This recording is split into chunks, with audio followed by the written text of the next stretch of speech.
Hey everybody, so welcome back. As part of me being me, and let me explain. As the GM over almost 2 decades of running BattleTech campaigns, Mech Warrior campaigns, Battle Force campaigns, planetary assaults, and just one-offs that were fun. One of the things I liked about Operation Bulldog and Serpent was the aggressive return into the clan occupation zone and going to the homeworlds and murdering Clan Smoke Jaguar. And at first, I used to hate Clan Smoke Jaguar because of Crescent Hawk's revenge. And when you lost the character, you felt really, really sad in the revenge game, what have you, whatnot. As well as it was our first real time strategy Battletech offering. Later on succeeded by Mech Commander. So in short, one of the things that I liked about the 3058 technical readout was the fact that the Unisphere had their own Omni-Mechs. And with me being not the number one House Creator fanboy, but a big fan of the C3 system, I was like, why do they always stick C3 unit master units in XL engine mechs?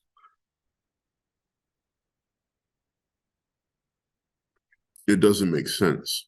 Another platform that I would easily stick a C3 in would be a Mauler without the XL engine by tweaking a few other things.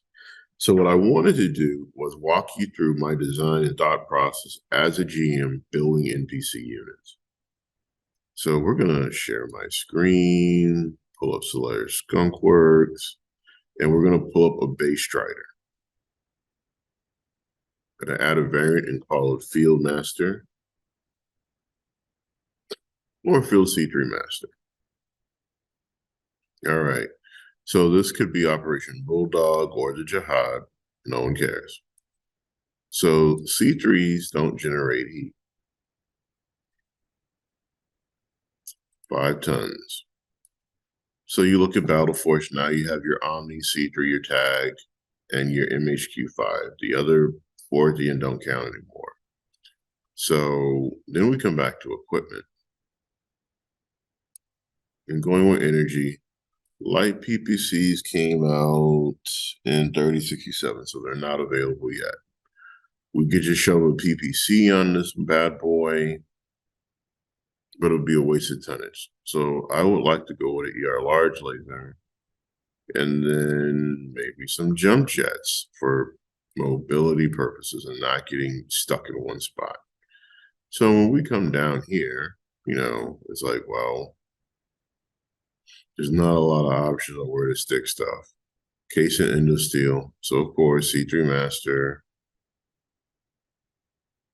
ER large laser, jump jets. And it's going to be an just awkward in and of itself. So I might as well move C3 to the right arm. This mech is not supposed to engage in close combat anyway. It's supposed to be a forward observer, pops out, does its job, or it stays in cover. So we already know that this format output is ugly, but it's an effective field command mech. Doesn't need a lot of ammo. Haha. Just needs armor, hangs back at long range, put the right pilot in that snipes from long range for Alpha Strike or for regular Battletech, and you're done. So this was one machination of my Field C3 Master. I'm going to make a 3067.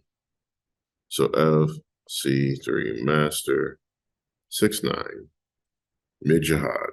Again, going with the same concept of I want to have a C3 Master. May not necessarily have what it takes up close, but I have long range weapons. So now C3 Master goes in a heavily protected turret. Pop in PPCs to both arms. Not really worried about heat, but a backup weapon could easily be a medium laser. making this thing a little bit more of a nuisance for the enemy. And we pop it in the head. Done. So 2 quick variants that I will add Alpha Stripe based point cards to later. And I'll, Photoshop and make it look pretty, and I'll put them in the drive folder for you. But this is one thing that I wanted to start doing, was making sure people got a feel for what could happen with correctly role playing out what's going on with actual combat. For example, a month ago, I played a Battletech game of 11,000 battle value with a C3 Lance and versus a clan star. Needless to say, the clans won because every mech I had XL engines. Literally got raped open, ripped apart, and done in less than 2 hours of 4 turns of Battletech. My opponent was just on fire, hitting with ERPPCs. Statistically, though, in a real entrenched warfare, applying real warfare tactics to Operation Bulldog, Sunders, Avatars, and other mechs with XL engines would have to retreat after the first engine hit, or you would have to shop around in a hostile battlefield for XL engine parts to keep your mechs up and going. While the Strider is the only Innisphere Omni in 3058 with no XL engine, it's the perfect bed to shove a C3 unit in and to have a mobile field command. I'll show you pictures later. But for now, this was the plan. Going back to what I said earlier about a Mauler with a C3, a Mauler is a range mech. It doesn't really get a lot of respect, and a lot of people hate the Mauler. It's that ill mech that people hate to admit that they actually like it. So what I'm going to do is I'm going to take a 1R 3048, and we're going to just analyze the guns real quick. 2 ER larges, 4 AC2s, and 2 LM15s with 4 tons of ammo. It overheats for what it does, and it kind of just sucks all over in general. So what we're going to do now is make a custom variant that we're going to put Clan Invasion Era, and we're just going to call it a 3057. Civil War, actually 3058 refit. So now I'm going to scare everybody by clearing the guns. We know what it got. But first and foremost, let's go to crits. And what I'm going to do is I'm going to go ahead first and start with the reason why we're having this conversation. C3 Master. Then we're going to come over to missiles, Artemis 4, and give me 2 LM15s, 4 tons of ammo, not 5.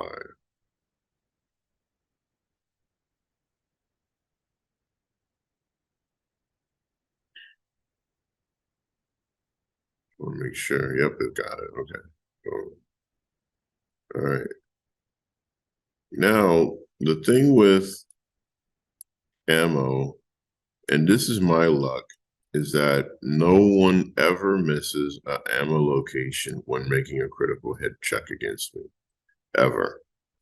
Ever, ever, ever, ever, ever, ever. And we're already heavy on not enough guns.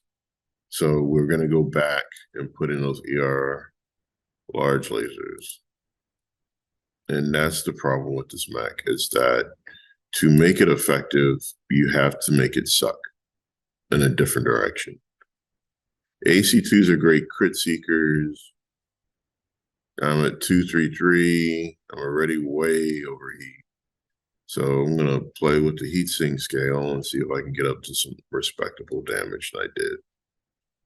So again, with Alpha Strike being the monster that it is, and with Classic being the reality check it is, I would never stick this mech in a front range engagement knowing that it's going to die sooner than worth talking about. That's just the reality of it. Does it need more armor? because it has no XL engine, it really doesn't need any more armor. I would kind of actually want to give it a medium laser. But it's not one of those must-have mechs. Overheat of one, I can live with that. So another double heat sink, pop in, medium laser center torso. So now it's a respectable mech at all range brackets. So now that we know it overheats, you could easily, if you wanted to be overzealous, shove a triple strength myomer in there. Don't need to. But for what it does, long range support fire mech that can statistically alternate all of its fire. Actually, just do I have room anywhere? And I don't. And that's the other problem with this mech is that it doesn't give you what you need where you need it. Technically, I hate sticking ammo in torsos, but no XL engine, we're good.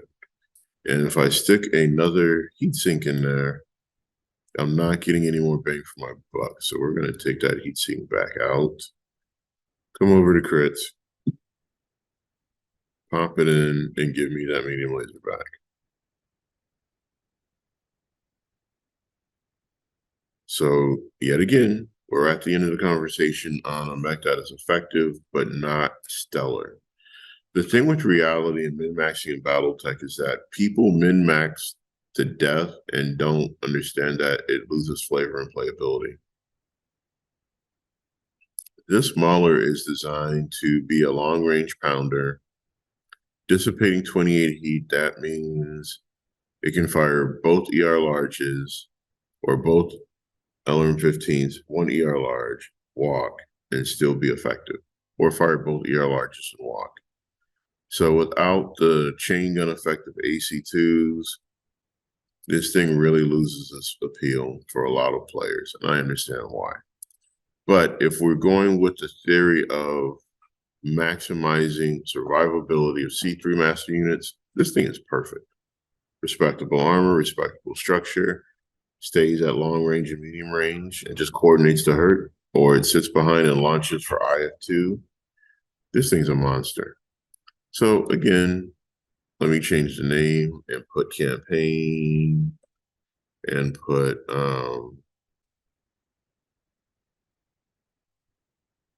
C3M and save it. I'll make a card for this one too. It'll hit the YouTube channel and the Google Drive. You can download them and use them. Have a great night. Hope you guys enjoyed this video. I really wanted to discuss the thought process behind me as a GM putting custom units into a game that are not min-maxed to destroy my players, but to challenge them to do better. Thank you.